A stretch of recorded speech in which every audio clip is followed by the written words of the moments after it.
I need you to knock some sense into me. I'm sure you can. Yeah, I don't know. I enjoy listening to you. I don't always agree with everything. All right, enough of this persiflage. So, you want my question? I'm certainly not going to get myself in trouble by telling you what to do. That makes great sense. Gosh, that's good. Did I overwhelm you with words and wisdom? I've got 7 kids. I feel like I could call you every day. Wait, you're telling me I'm wrong? Disconnect. Yes, I am, Dr. Ray. You just need to tune in to Dr. Ray, honey. He's got all the answers. Am I right or am I right? Probably.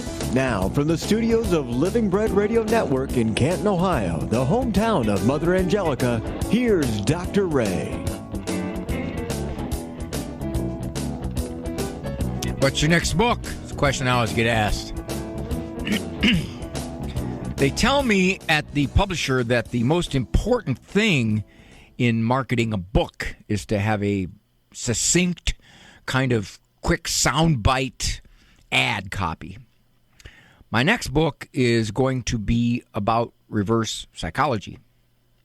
So I suggested to the publisher that we just simply have a one-line ad persuasion. Don't buy it. There you go. I think that'll work. Thank you for joining me here. I'm Dr. Ray Guarendi. The program The Doctor is In. Delighted to have the opportunity to be with you every day of the week. Usually I miss some. Monday through Friday, 1 o'clock Eastern Time with The Doctor is In, which is a live call-in program.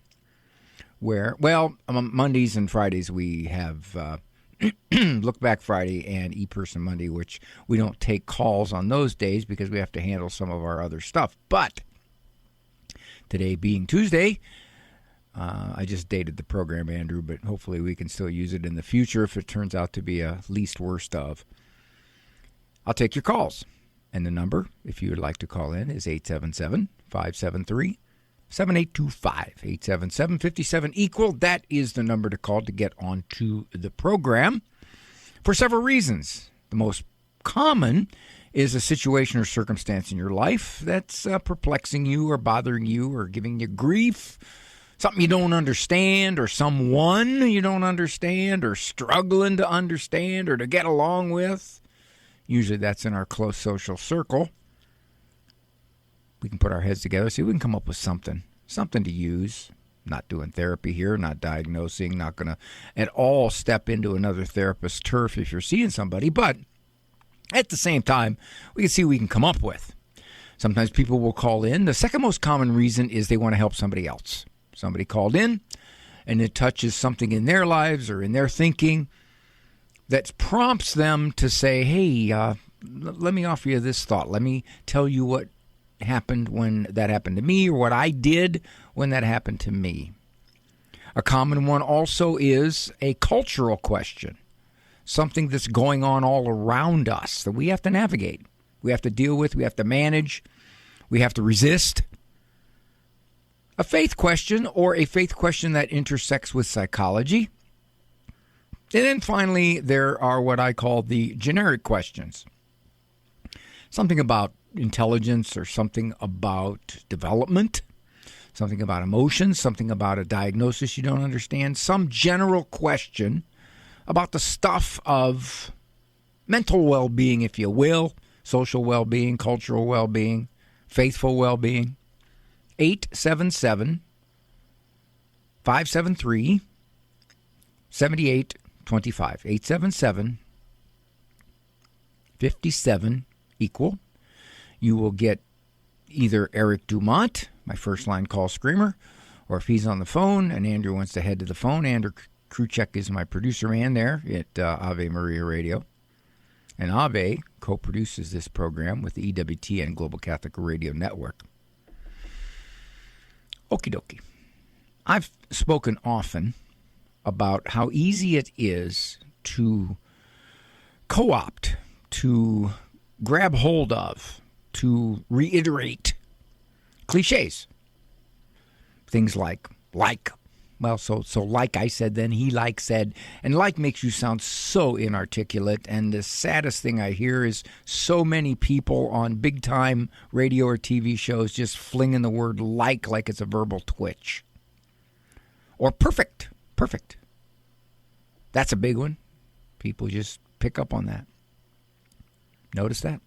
Spell your name out for somebody on the phone. What do they say? Perfect. Well, there's one that we broadcast types use, whether it's TV broadcasting, radio broadcasting. I fall prey to it. It's easy enough to do. I have to work to avoid it. And the thing that prompted me to talk about this is I was listening to some talk show. And the host said, now tomorrow we will deal with blah, blah, blah, blah. You don't want to miss it. And I thought to myself, maybe I do. Maybe I don't care if I miss it. Are you presuming I don't want to miss it? Or the more common ones. We're taking a break right now. Don't go away. Oh, shoot. I just pulled into the parking lot, and I have to go in there, and I don't want to wait in line, and there's no line there. But he said not to go away. Oh, wish he'd have given me permission. Said something like, well, you can go away if you want. Or this one. Okay, I will be right back. Really? You didn't think I would? I mean, obviously there could be something that could happen to me during the break that I wouldn't be right back, but that's rare. Rare. Most of the time when there's a break, the host is going to be right back. Stay tuned. Oh, shoot. It's another one of those commands. I really had to go in the house. I just pulled into the garage and they said, stay tuned. Oh. Why do we say these things as broadcast people? I think it's reflex. It's cliche. It's a stereotype, really. I think it's better to say something like, this is the blah, blah, blah, and then leave. Or, I will rejoin you on the other side of the break. Now, even that's kind of questionable because obviously I'm going to rejoin you. But I've often wondered, why is it? And it's everywhere. Every person who hosts a show says things like that. I'll be right back. Stay tuned. Don't go away. More to come. You don't want to miss this. I'm thinking, it's kind of mindless. There's been research done on what psychologists call mindless behavior. For example, they conducted a study of people in a checkout line. And the stooge is the person kind of who actually does what they're supposed to do to get the results of the study. And the subject, which is the person they're studying, is right in front of them in the checkout line. And the stooge says, Can I cut in front of you? I want to check out. Oh, okay. Now, wait a minute. That's mindless. That's dumb. Okay? So, but most people just kind of, all right. Or if somebody's copying something and you say, hey, do you mind if I use this copier? I want to copy something. And they're in the middle of copying something. Most of them will say, oh, okay. They might give you a look like, what? What are you talking about? I'm copying something here. But it's mindlessness. And I think that kind of captures a lot of what, and I say it, I'll say, I'll be right back, or stay with me, or don't go away. Now, I try not to say it very much, but it slips out. And part of the reason it slips out is because I just kind of, by osmosis, have sort of absorbed that way of speaking because I'm on the air. But notice the highest profile, biggest paid talk show hosts anywhere, network, streaming, cable news, anywhere. Almost all of them say it. All of them. And I really don't know what it's supposed to mean. It's mindless. Don't go away. Oh, okay. I was going to use this time to go to the bathroom, but Okay, I hope I can hold it. You said not to go away. Nobody obeys that. Nobody obeys. It's kind of like nagging a kid. Tell a kid, now stop that. And of course, they don't stop it, and you just tell them again, I said stop that. Did you hear me? I said stop that. That's all it is. In a way, it's kind of like radio, TV host nagging. Stay right there. And there's variants of all this. Stay right there. More to come. The best is on the other side. All of that. And I guess being a shrink, you have to pay really close attention to how people use words. You really do, because when you're in therapy and they tell you something, sometimes you got to connect what they just told you to something they're going to say 46 minutes from now that contradicts it or doesn't make any logical sense following it. So you have to notice how people say things. And that trickles into everyday conversations or everyday manner of speaking or styles or cliches. Big in the broadcast world, really big. So I got to take a break right now. Please, don't go away. Stay tuned. Stay right there. I'll be right back. For over 40 years, Leader Business in Ann Arbor has delivered top-quality copiers, printers, scanners, and software solutions, all backed by expert service. Rooted in faith and integrity, they ensure your operations run smoothly with fast response times and proactive maintenance. Join the many Catholic-owned organizations that trust Leader Business. Visit leaderbusiness.com or call 734-253-2534. Leader Business. Equip, serve, support. Someone once said, if you think it, ink it. Don't let those great ideas fade or be forgotten. I used to carry around a little notebook and write my ideas down. I once heard of a movie producer who used to write ideas on napkins while at lunch meetings. Today, with our smartphones, we can keep notes electronically and on voice recorders. I pray and discern to determine if the ideas are from God and His messengers like our guardian angels. I call on the Holy Spirit all the time to guide my thoughts, and I pray before writing, including writing these daily motivationals. Whether you're using the old-fashioned pen and paper or a smartphone, keep track of the ideas that pop in your head. Many of these daily communication messages came to me while driving in my car or while grocery shopping. God speaks to us all the time. So be prepared to write the ideas down. Take these messages to prayer. You never know when the Lord will have something to say. This has been a Christ-centered communication message. I'm Vanessa Denha-Garmo, a communications evangelist and host of Epiphany. I'm Jack Krasula. Please join us Tuesday, May 6, 6:30 p.m. at St. John's Resort for the Rosary, followed by a speech by Immaculata Begiza entitled, My Story of Faith, Hope, and Forgiveness. In 1994, Immaculate forgave the man who killed her entire family.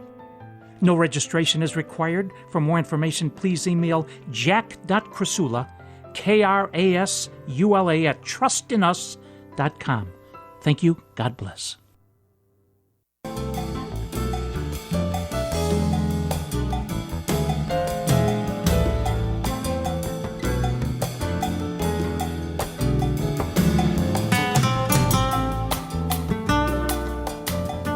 Thank you for joining me here. The doctor is in Monday through Friday. I know those of you with eagle ears or on the softball diamond, when we used to refer to umpires who are constantly hyper-vigilant to anything one might say, questioning their call. Those of you who have rabbit ears, you will notice immediately if in the near future here I say anything remotely similar to what my monologue addressed. If I say something like, "This is Dr. Ray, I'll be right back," you'll email me. Just say, "Dr. Ray, I heard you say that." So this next call is a little delicate. I will euphemize the language. Mom is, I think it's mom. I'm not sure. It's anonymous. I don't know. Is that a mom? It is a mom? Okay.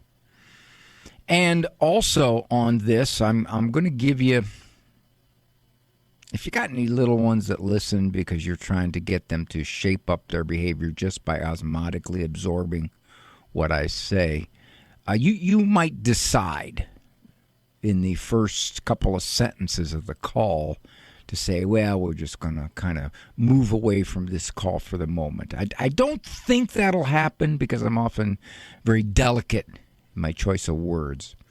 But we have an anonymous caller whose 12-year-old son was pleasuring himself. And she's saying, okay, Dr. Ray, this kid's our oldest kid. And this is the first time we're dealing with something like this. Hi, Mom. Hi, Dr. Ray. Thank you for taking my call. Sure. How'd you find out about this? Did he tell you? Well, we had noticed he was spending a lot of more time alone in the bathroom, and where we were giving him benefit of the doubt for a while. One day, my husband finally just opened the door when he wasn't expecting it. Came upon the act.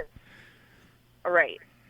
And now I'm just concerned that, he's been doing this for a little bit and, just talking delicately with him about it because I don't want him to feel weird.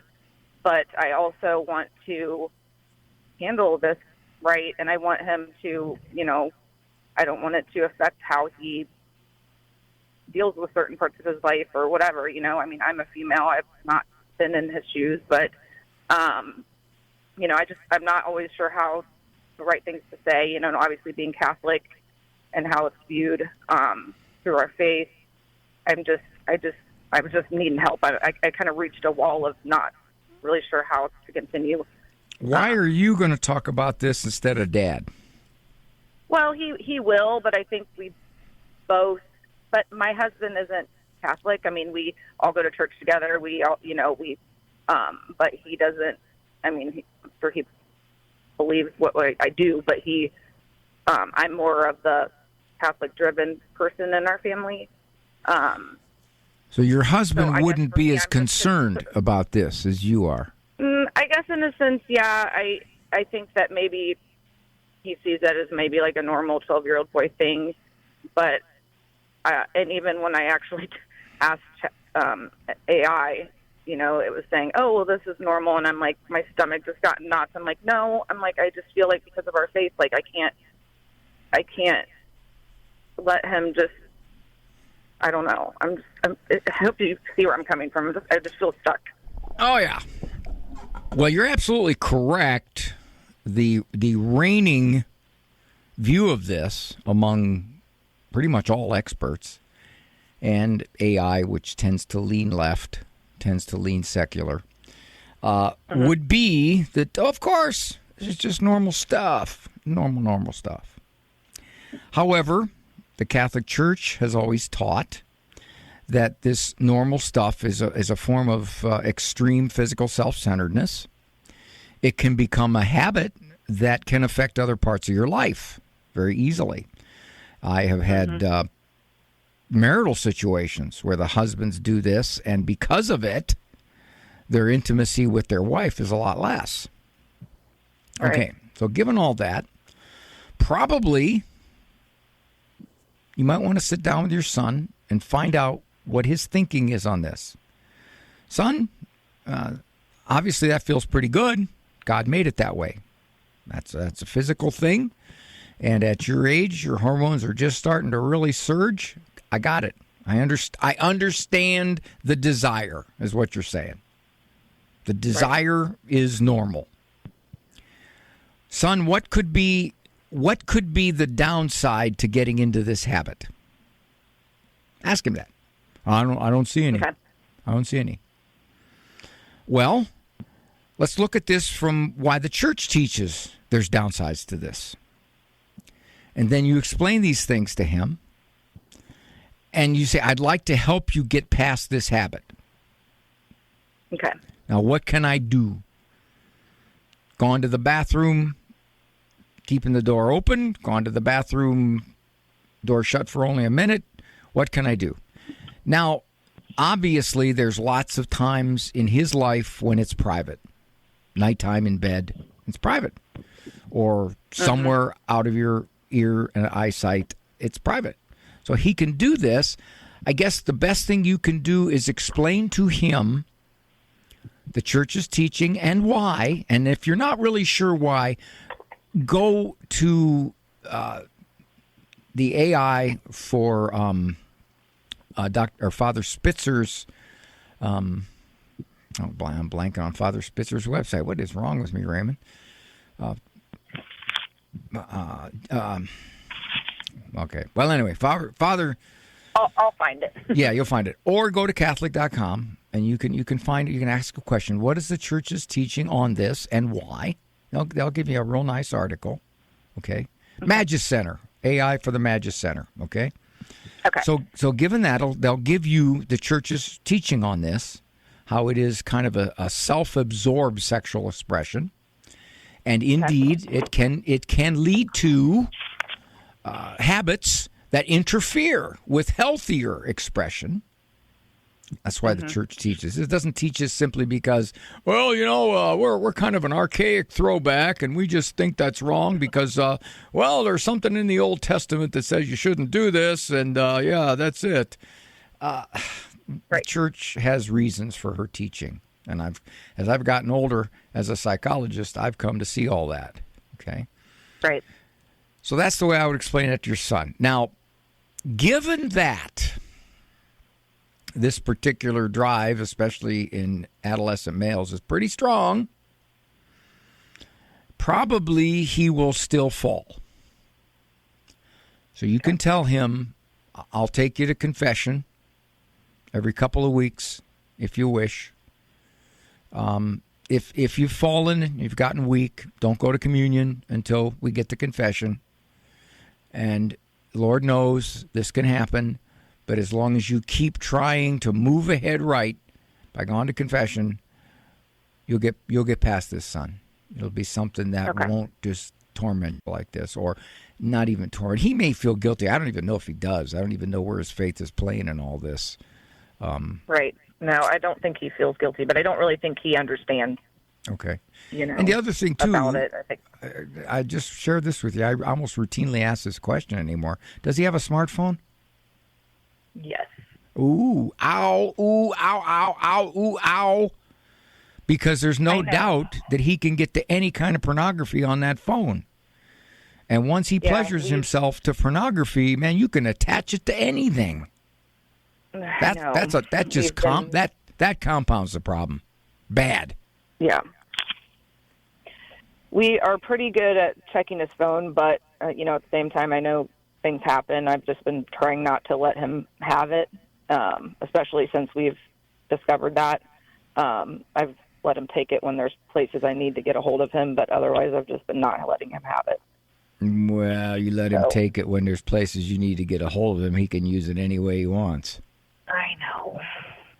We're backpedaling on it, but it's hard now as a parent because now I've given myself the comfort of being able to get a hold of him. And Mom, wait a minute. Parents say this to me all the time, and it's all I can do to not yell. Okay. If you want to be able to get a hold of him, get him a flip phone. Yeah, get him a Wise phone. Get him a burner phone. He won't take it. Yeah. He'll say, I'm not using that. Right. Because he wants the latest and the greatest, and he wants access to where he's gone. I don't know your son, obviously, but I pretty much have little doubt that he's been into pornography. Okay. You go by the stats, approximately 90% of boys ages 11 to 19 have. Okay. So that's going to really compound your problem. Thank you for giving me that information. And I definitely will look into switching the phone. So, because it does give me anxiety too with him having it, and we rightfully so. The door to that. Rightfully so, Mom. It's a natural thing to do when you're 12 years old. Thank you, dear. This is Dr. Ray. I am not going to say I'll be right back. You're listening to The Doctor Is In. 877-573-7825. See how I avoided the cliche?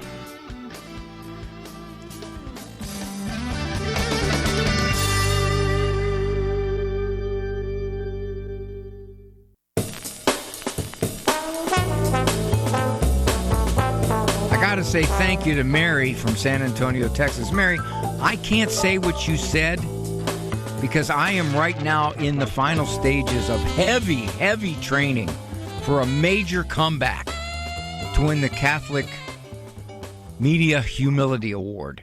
All right, I dominated it for 7, 8, 9 years, just on top. I kind of like Arnold Schwarzenegger with Mr. Olympia. He won 6 in a row. Yeah, so, and Joey Coleman, who's a big bodybuilder. But so I sort of just came out on top in humility. But I decided, okay, I'm gonna hang up the belt. But I'm making a comeback. I'm really making a comeback. So, but I do thank you for your words. I can't publicize them, all right? Although it's an interesting thing that when Eric was typing out URN, he typed out ASS, and I just saw ASS. And then he typed out ET. For a second there, I thought, oh, no, not another. Thank you, Mary. Keeping with adolescent males, we can go to Tara from Florida. Hi, Tara. Hey, can you hear me? You're clear, loud and clear, dear. Awesome. Well, hey, I got a bone to pick with you. I sent you an email like 3 weeks ago, and it took me forever to type out, and then I sent it, and then I never heard back. Wait a minute. Hold on a second. You know what? I'm just going to call him and bother Tara, him. wait a minute. Tara, I have no inkling of that email. I'll bet I never got it. Seriously. Well, then I guess I'm embarrassed because maybe I sent it to the wrong Dr. Ray. Well, this happens. Now, I don't think it went into spam. Did you send it through my website where it says contact page? Yeah, I did. I never got it, and here's why I know I never got it. Because every single email that I get, I will either offer a sentence or two, kind of just an intro remark, or I'll say, I'll try to deal with it on an E-Person Monday, or I'll say, please call the radio show. I can ask questions. I never not respond to an email. Okay. So yours well, that's what I figured. Cause doesn't ring a bell. I've been listening for years. Yeah. Okay. Oh, well. That's okay. Tell me about your son. Anyway, well, he's 11, and I got to tell you before you ask, we check all those boxes. He does not have any type of screen. He is homeschooled. I have vetted all of his friends. I love all of his friends. He is very dedicated to the Catholic faith. That I will give him credit for. He's very social. He loves people. So we don't have like a problem with internet or movies or media or any of that nonsense because I hate screens. I guess that makes me a throwback, but I hate it. Even our family laptop, I take our family laptop with me into my bedroom at night when I go to bed, and I lock it in my bedroom with me. So so my kids can't get up earlier than me and go, oh, I can watch cartoons on the laptop because mom's asleep. So no. So that's not happening. All that to say, I don't know where these influences are coming from, but or maybe it's just his age with the hormones and things because he's going to be turning 12 in May. He is just the moodiness, the whining about chores, the attitude. If I tell him I'm making something for dinner that he doesn't like, it's like he throws his head back and he just says, oh, like this huge sigh, like I just said that his best friend doesn't like him anymore or something, and he stomps off to his room. Or if I tell him to read a book that he said he liked a week ago and I want him reading instead of just sitting down and staring into space, he'll act like it's the biggest deal in the world. It's insane, and he's very self-centered, and he's lazy, and those are my two least favorite attributes of a human being. And yet somehow, coming from a two-parent household, he's homeschooled, he has a great friend circle, great social life, he's always off having fun. He still is moody and ungrateful and self-centered, and I just need some advice. I have all your books. I've been leafing through them at night. My husband and I, we talked last night. I was like, we're both at a complete loss. I don't know what to do. I was like, I'm calling Dr. Ray tomorrow because neither one of us know what to do. But the attitude and the moodiness, I don't know if it's age, because this is kind of a new thing in the past maybe 6 to 9 months. I just need you to give me your wisdom, Dr. Ray. Oh, see, you were doing real good there until you said I need you to give me wisdom. I was with you. I was going to help you out. Now you go putting a bar that high. I know you want the humility award. I'm sorry, but I just need some help because I'm at the end of my rope, okay? Like, you know, I mean... Well, Terry, you shouldn't be... You shouldn't be at a nice roof over his head. You shouldn't be at the end of your rope just because he's acting a little jerky. Well, I have 2 other kids, too. So, you know. First thing. For some kids, when adolescence hits, they definitely become a little more, what's the word I'm looking for? Edgy, a little more surly, and he has more... physically changed, too. He has, you know, physically he's changed as well. Big growth spurt in the past 6 months. So Sure. I'm almost wondering if you got hormones kicking in. There's no question about that. Okay. So what it's doing is it's making him act differently than that sweet little boy that he was when he was 9. He was never like this. Right, and nothing's really changed in our home. Right. So more than likely, this is just adolescence hitting with its hormonal surge. Now, that said, what's bothering you, it seems to me, is that you don't like this. Wait a minute. I don't like this, son. Why is he like this? Well, no. The selfishness drives me insane. You're going to deal with it. So when you label it selfishness, give me a quick example. We're going to bounce up against break. I'll take you through the break. But give me a quick example of selfishness.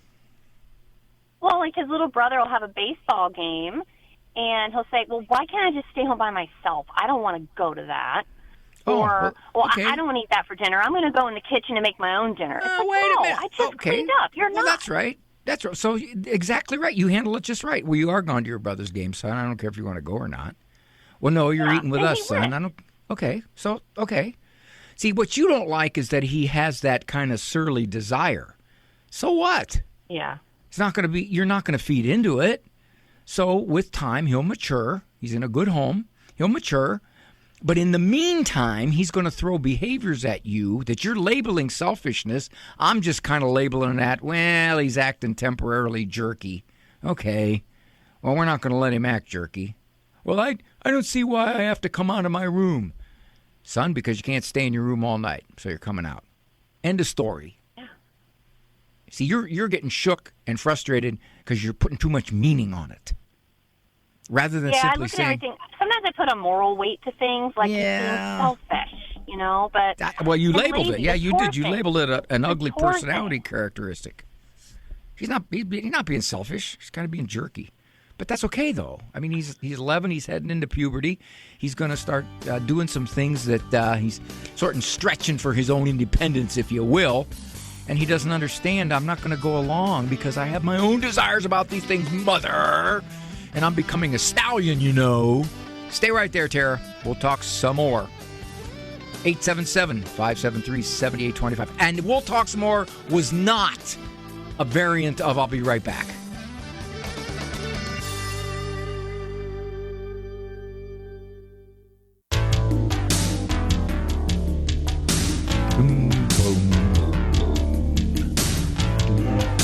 I am talking to a delightful mom who is getting a little nervous that her sweet little guy is hitting adolescence and becoming a little less sweet. And he's becoming a little more resistant to doing things that she would think would be nice for a person to do. It would show maturity. It would show charity. It would show kindness. It would show cooperativeness. And he's starting to get, I'm not sure I want to. Terry, you still there? Yes, I am. All right. The key was when you said he's lazy and he's selfish. Nah, he's not either. Yeah. What he's doing is he's resistant now because for whatever the reason, whatever's going on in his body is making him a little more of a horse that doesn't want to be broken. Now, when you say he's lazy, what you're really saying is he resists doing the chores. He doesn't like it. That's not lazy. That's resist doing the chores and not liking it. You can make him do it. That's all. And as he weathers this for the next 3-4 years, he'll realize my resistance ain't getting me anywhere because mom and dad make me do it. So that's fine. And when he becomes self-centered, Go ahead. Well, we have one of those, and I know how you feel about chore charts, but we have one of those cool calendars where the kids can mark off the things they did and earn points. Yeah. And also keeps our family organized, and that's kind of nice. Okay. So we use it, and I'm like, well, your brother and your sister practiced piano without being begged. All you have to do, it's not like you live on a farm, take out the trash without being asked.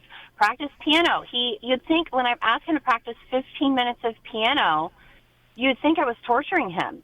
He is fighting me every inch of the way and getting nasty about it. And now wait a minute. The nastiness is I'm starting now. That's where I'm going to say, wait a minute, Tara. Yeah, like the nastiness I already played it three times. Yeah, will not be tolerated, and he will write essays of apology, and he will lose privileges. There's no way he can be nasty about it. The fact that you have to ask him, so what? You want him to do it on his own. But right now at age 11, he's not doing it on his own for whatever the reason. I think it's a lot hormonal. But for whatever the reason. Do you think that's okay? It's just the rebuttals. The rebuttals I can react to and administer a consequence to. Well, you know what? Here's something you can do. Here's something you can do. For example. Something I can tell my husband you told me I could do because he's waiting too. All right. For example, you could tell your son, I really don't want to keep asking you to take out the trash. You know when you're supposed to take it out. So, hon, here's the new rule. If I have to ask you to take out the trash, I'm going to give you a second chore. Understand that. If I have to nag you to practice for 15 minutes, you're going to practice for half an hour. It should be a half hour, but 15 is probably all I can get. Well, no, then he sits there. You're not going to practice, son. You're going to just sit there. Now, at some point, you may decide, I'm wasting my time. I don't want him to practice the piano. When I was 11 years old, my parents bought an organ for my sister. My sister has a natural ear. They said, Ray, why don't you take some lessons? I don't want to take lessons. I want to play football. Now you're going to take some lessons. So I went for a couple of lessons. And the teacher, she just couldn't keep her mouth shut. She says, he has some natural ability. Oh, that was all my dad needed to hear. Ray, you're going to learn to play the organ. Oh, come on. Oh, I don't want to play the organ. What am I doing? When I turned 18, I remember saying this to my dad. It's not like I'm going to be professional or anything. Yeah. I turned 18, and I turned professional. I played the organ in restaurants and supper clubs for 10 years. That's right. And I love that. You can meet so many people that way. I paid all of my college, had no loans. As a matter of fact, some of the bumper music that you hear on this program is me, the organ stuff. No way. Yeah. That's awesome. So because of that, at age 11, I had to be forced to do that. Your son was going to have to be forced to do his chores. He's going to have to be forced to go to his brother's soccer game. And then when he goes, he's going to sit there, like my grandmother used to say, this is an Italian word, like a rusp, which means you're just kind of like a surly, sour individual because I'm being forced to be here. Okay, I can be here, but I don't have to watch. Yeah, and he keeps asking me for money for the concession stand, and I'm like, stop. I would just simply say, well, you know what, son? I would have given you money for the concession stand if you would have been much more agreeable about coming. See, it's always an if-then. It's always an if-then. Mm-hmm. In other words, you're not saying, no, I'm not giving you any money, so just stop it. Because that makes it sound like, there. No, you're just simply saying, you know what, I would have, son. Not after that resistance you gave me. So now he knows if he wants money for a concession stand, he's going to have to be cooperative. That's what you're going to be forced to do. Parents will say, well, he's never been like this before. And I'll say, well, has he ever been 11 before? He's never done this before. Has he ever been 15 before? So these kinds of things, they crop up in parenthood. And he forces you to deal with them, is what he does. Now, basically, you got a pretty decent kid in a pretty decent home. But right now, he's gone through a jerky stage. You know, my daughter's 26. How long does this last? You know, I'll tell you what. It lasts longer if you just view it as a phase. If you say, this is just a phase, it'll pass. Most of the time, it lasts longer if you view it that way. If you view it as a phase that has to be dealt with, it doesn't last as long. You deal with the disrespect. You deal with the resistance to chores. You don't nag him. You put consequences on it. You deal with the resistance of, I don't want to go to my brother's games. That's silly. Why can't I just be by myself?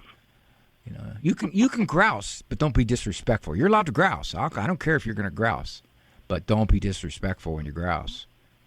So functionally, what type of consequence should happen with an 11-year-old with the pushback and the disrespect? Should it just be extra chores? Whatever you want. I like essays. Whatever you want, though. I want a 300-word handwritten essay on respect and why what you did was wrong and what you could have done differently. Oh, yeah. I want an essay. Or sentences. You know, I'll give you 100 sentences. Do you feel like, do you feel like every single time I'm like, go write an essay? If I do that enough consistently, you feel like you'll eventually get it? No, because first of all, he's not stupid. He's not going to keep writing. He's not going to keep writing essays. After the first 6 essays, he's going to go, this is getting to be a drag. I better just watch my mouth. He's not going to write 594 essays. That's not going to happen.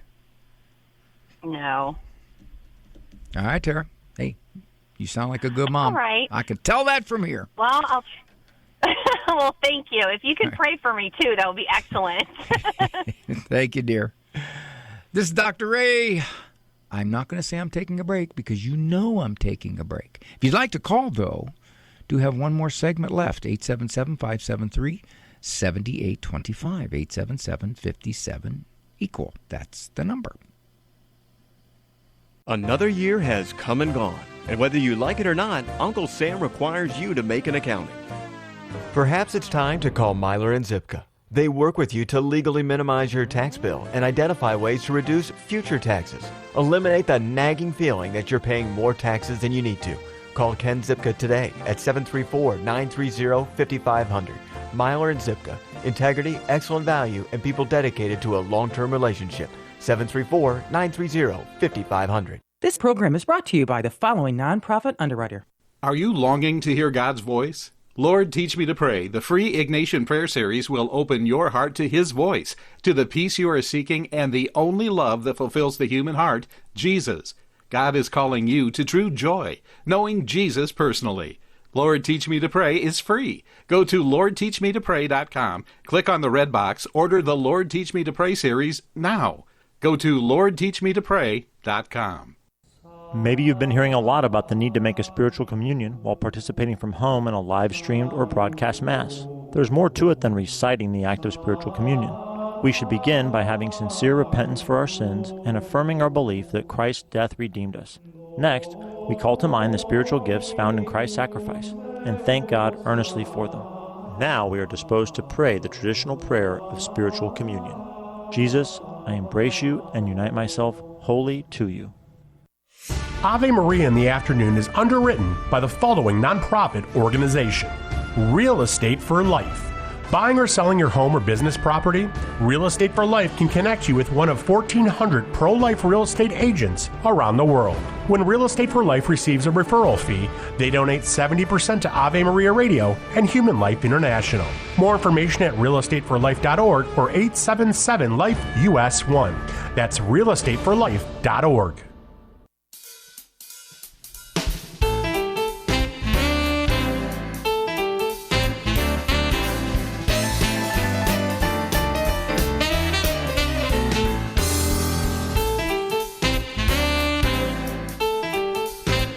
Dr. Ray Guarendi here. Albert called. He had a medical appointment, so he couldn't stay on the line. So at least I want to address him. His daughter has a high school age stepdaughter. he describes her as unmanageable and getting between my daughter and her husband. Stepdaughter apparently also is anorexic. Now, I don't know how that intertwines with the behavioral unmanageability. Advice from my daughter. I'd like to preface my remarks with saying this is a top 3 circumstance for second relationships like this, either failing or becoming very difficult, which is a child or children. Often the scenario is this. The biological parent either has custody or part custody or visitation and is nervous about this, especially with high school kids, because they don't want to lose contact with this high school person because the other parent is either more permissive or more materially giving or all around just sloppier in their parenting. And so they're nervous about having standards and enforcing them. The step-parent, being more objective in many of these cases, sees this as a real problem. He or she sees this as a kid who's getting more and more out of control. Very unpleasant. And, of course, the kid looks at the step-parent like, don't tell me. You're not my dad. You're not my mom. And so there's a friction between the kid and the step-parent. What kind of advice? Albert says, advice for my daughter. That comes down to how much your son-in-law is allowing her to have authority. Best case scenario, the son-in-law in this case, or the bio parent, says you have seniority or authority equal to mine. So I will back you up. If you wish to deal with disrespect, I will back you up. If that is not the case, if there is an uneasiness on the bio parent's part with the step-parent's view of things, or the step-parent's want to discipline, or the step-parent's quote-unquote intolerance for this kind of misconduct that the bio parent is scared and overlooking. At that point, I have advised step-parents to go to the bio parent and say, this is creating a lot of friction between us. You are the disciplinarian. I will not intervene. Because if, in fact, the step-parent doesn't have authority, really, then in trying to intervene, it just gets ugly because you have no authority. So it just becomes arguments, ill will, mean-spiritedness, frustration. Just becomes a conflict-ridden relationship. Now, when the step-parent says this to the bio parent, I am not going to discipline because I'm going to leave this up to you because this is your child biologically, which is really not a good option, but it could be the less bad option if you don't really have decent authority given to you by the bio parent. What tends to happen, I'd say at least half the time, the bio parent says, no, I want you to have authority. No, that won't work. You need to have authority. And the problem with that is that that's lip service. Because the bio parent has conditions, spoken or unspoken, upon the step-parent's authority. So if, for example, this high school-age daughter rolls her eyes at stepmom, and stepmom sees that as disrespectful, and it is disrespectful, by the way, and wants to do something about it, bio dad doesn't think that's any big deal, and stepmom should just ignore it. Or if stepmom says she's always on her phone, she's constantly on her phone, she's even on her phone at the table when we're eating, and bio parent says, well, come on, it's how she talks to her friends, and she's always struggled at school, and her self-image is delicate, and we really got to let her have this. Then you see, when the bio parent says you have authority too, what he or she is really saying is, you have the authority I will allow you to have. And if that's the case, my experience is the less bad option is to simply say, well, the things that I would expect, the standards I would have, you don't. So it's best for me not to even try to impose my expectations and conditions. I know. And that is why second marriages fail at a 66% rate. Because one of the big reasons is kids. Big. And a common scenario is the step-parent's more objective. The step-parent sees things. The bio-parent is constrained by emotions or insecurities or fears. And there is friction between the two parents. I got to go. And that's not a cliche. I do have to go. Good Lord permit, and I'll see you tomorrow. Walk with God. Stay on that walk, and if you fall down, grab his hand and get back up. For information on Dr. Ray's presentations, books, and CDs, visit drray.com and follow him on Facebook and Instagram. The Doctor Is In is a co-production of Ave Maria Radio and EWTN Radio and carried across the EWTN Global Catholic Radio Network.